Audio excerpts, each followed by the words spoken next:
Hello guys, welcome back again. I hope all of you are doing well. इस छोटी सी video के माध्यम से मैं आज आपको समझाने वाला हूँ राइट टू एजुकेशन 2009 की धाराएं। इसमें 7 चैप्टर हैं और सारे चैप्टर में जो धाराएं हैं वो लिखी हुई हैं, उन सभी को हम यहाँ पे देखेंगे। तो सबसे पहले RTE एक्ट 2009 के बारे में आपको पता होगा। इसके तहत निःशुल्क जो शिक्षा है अनिवार्य रूप से करती गई। पहले प्राथमिक शिक्षा तक करी गई, उसके बाद में से 12वीं तक मैंडेटरी कर दिया है, ठीक है। और ये मौलिक अधिकार के अंतर्गत भी आता है। तो इसमें जो धाराएं हैं वो आपके कंपटीशन एग्जाम में पूछी जाती हैं, उसी को लेकर हम यहाँ पे डिस्कस करेंगे। तो देखिए बच्चों, सबसे पहली जो धारा है हमारे चैप्टर फर्स्ट, जो प्रारंभिक जिसे आप बोलते हो, वो मैं आप बताऊंगा। प्रारंभिक जिसे हम बोलते हैं उसकी जो पहली धारा है, उसमें अगर हम बात करें तो यहाँ पे संक्षिप्त शीर्षक विस्तार और लागू होना, किस तरह से लागू हुई है इसके बारे में बताया गया है। दूसरी धारा इसमें डेफिनेशंस के बारे में, परिभाषाओं के बारे में बताया गया है कि कौन बच्चा है और किस पे ये लागू होती है। तो उस सभी चीज़ों के बारे में दूसरी धारा में बताया गया है, जिसे आप परिभाषाओं में मान सकते हैं। दूसरा जो अध्याय है वो निःशुल्क व अनिवार्य बाल।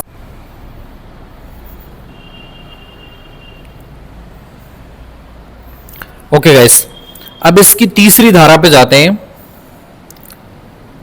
ओके, अब देखिए इसकी तीसरी जो धारा है वो निःशुल्क और अनिवार्य बाल शिक्षा के अधिकार के बारे में बताती है।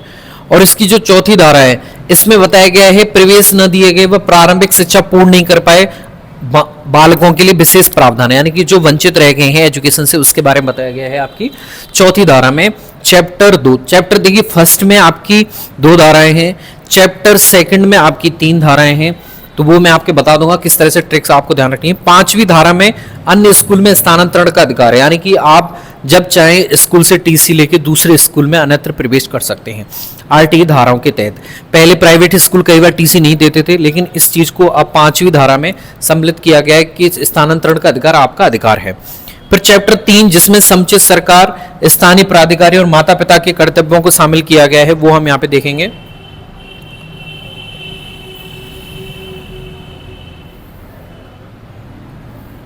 तो यहाँ पे थोड़ा सा जूम करता हूं इसे, ठीक है। तो यहाँ पे देखिए छठवां, अब इसमें देखिए चैप्टर जो 3 है उसमें आपकी 6 धाराएं हैं, ठीक है।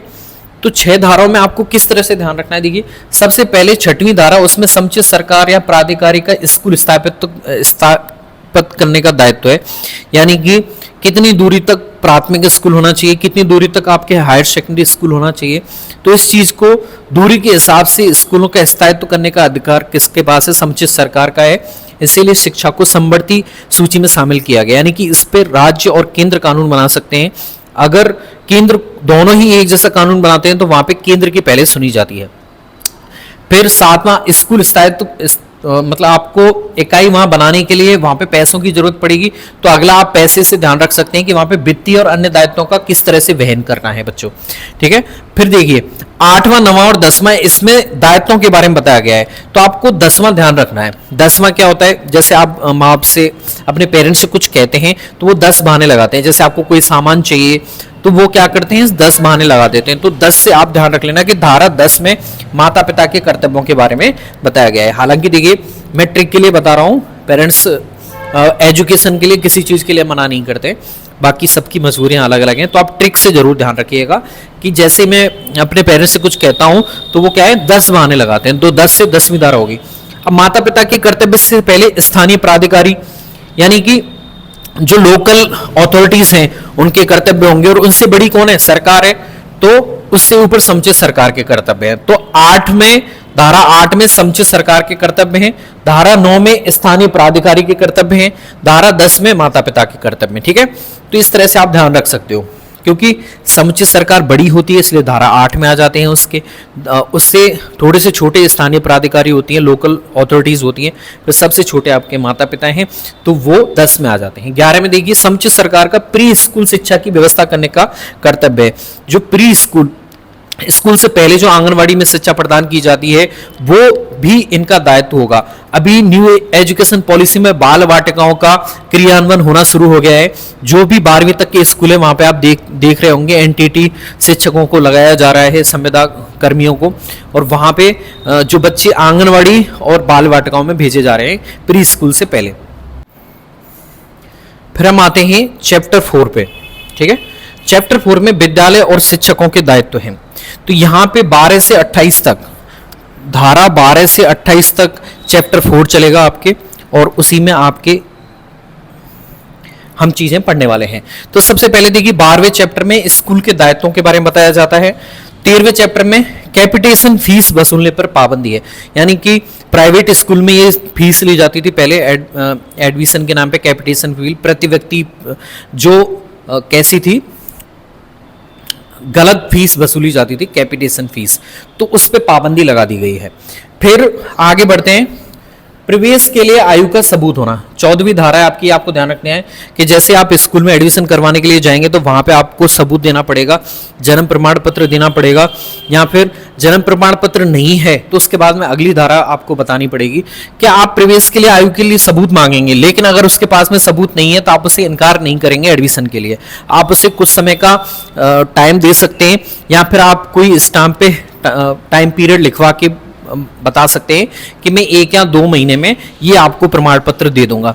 तो आपको एडमिशन से मना नहीं करना है, पहले सबूत मांगना है। अगर सबूत नहीं है तो आप उसे कुछ समय का मोहलत दे सकते हैं और आरटी धारा के तहत आप उसका एडमिशन ले सकते हैं।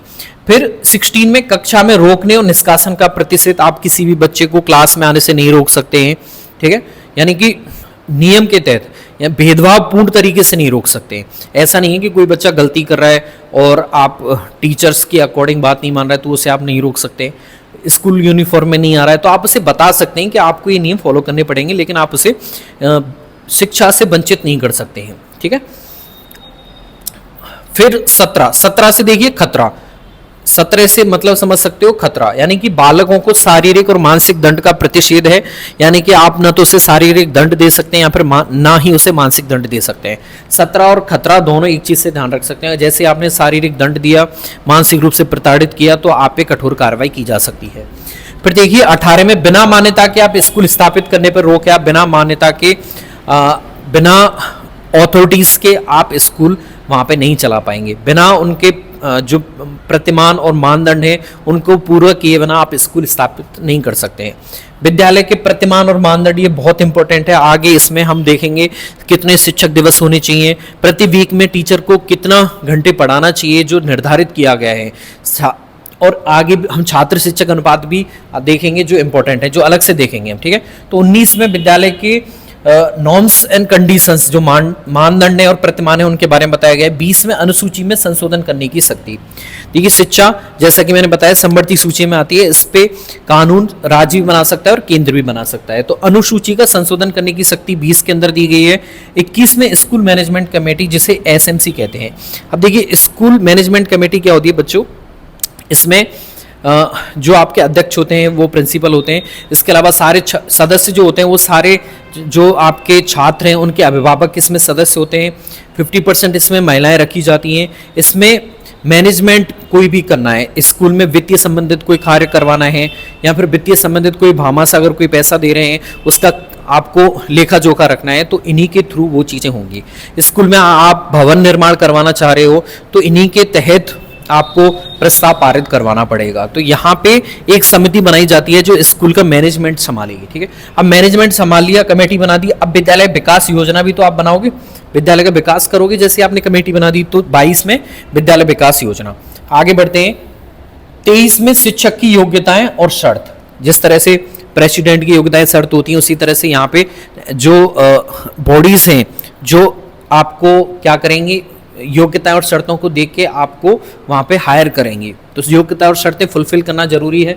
शिक्षकों के कर्तव्य और शिकायतों का निवारण धारा 24 में इसके बारे में बताया गया है।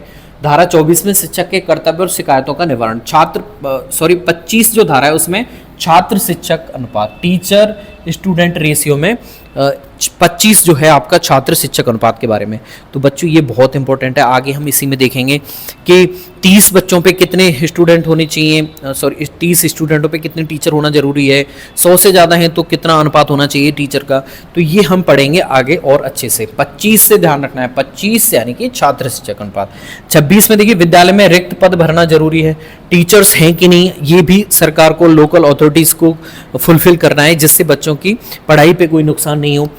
फिर उन्हें गैर शिक्षण कार्यों में नहीं लगाना है। गैर शिक्षण कार्यों में नहीं लगाना है नॉन टीचिंग कार्य में, वो उस पर प्रतिषेध रखा गया है। अब 3 कार्य आप करवा सकते हो, आपदा प्रबंधन, चुनावी कार्य और आपका जनगणना वाला कार्य। इन तीनों कार्यों के अलावा जो भी कार्य करवाओगे वो नॉन टीचिंग में आता है बच्चों।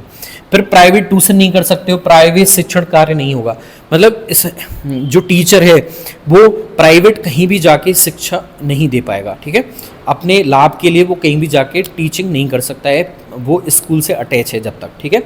फिर उसके बाद में प्रारंभिक अध्याय 5 में देखिए 2 आपकी धाराएं चलती हैं, प्रारंभिक परीक्षा का पाठ्यक्रम और प्रमाण पत्र। यानी कि पहले तो आप पाठ्यक्रम निर्धारित करोगे, फिर परीक्षा करवाओगे, जिसे आप मूल्यांकन प्रणाली कहते हैं।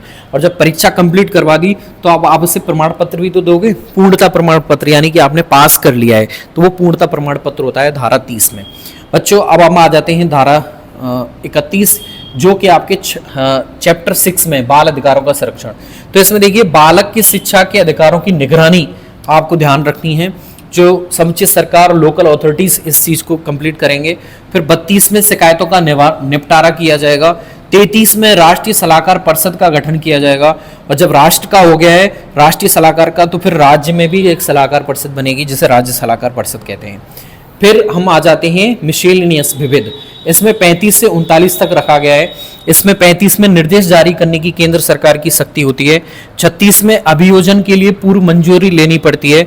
37 में सद्भावनापूर्ण कार्रवाई करेंगे, कोई शिकायत की जाती है तो वहां पे आपको दोनों पक्षों को सुनना जरूरी होता है बच्चों। 38 में देखिए समुचित सरकार को नियम बनाने की शक्ति उनके पास है, और 39 में कठिनाइयों को दूर करने की केंद्र सरकार की शक्ति उनके पास है। तो ये है, तो यहाँ पे मैं आपको बताऊं, देखिए चैप्टर जो फर्स्ट है उसमें कितनी धाराएं पढ़ी हमने, 2। दूसरे चैप्टर में हमने कितनी धाराएं पढ़ी, 3। तीसरे चैप्टर में कितनी पढ़ी, 6। 2 तिया 6, ठीक है, इस तरह से याद रख सकते हो। फिर 4 में हमने पढ़ी,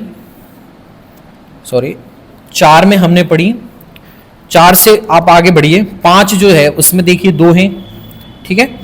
6 में कितने बच्चों, 4 हैं, और 7 में कितनी है बच्चों, जैसा कि हमने देखा 35 से 39 तक है, 5 हैं, ठीक है।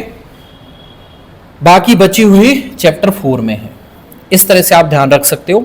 और 28 तक जाती हैं जहां पे प्राइवेट टीचिंग नहीं करवा सकते हो आप, ठीक है, तो ऐसे ध्यान रख सकते हो। आपकी 39 धाराएं हैं। तो इसके बाद में देखिए अनुसूची धारा 19 और 25 में, जिसमें हमने स्कूल के मानदंड के बारे में पढ़ा था, धारा 19 और 25 में छात्र शिक्षक अनुपात के बारे में पढ़ा था, तो यही ये इंपॉर्टेंट है, कई बार पूछा गया है।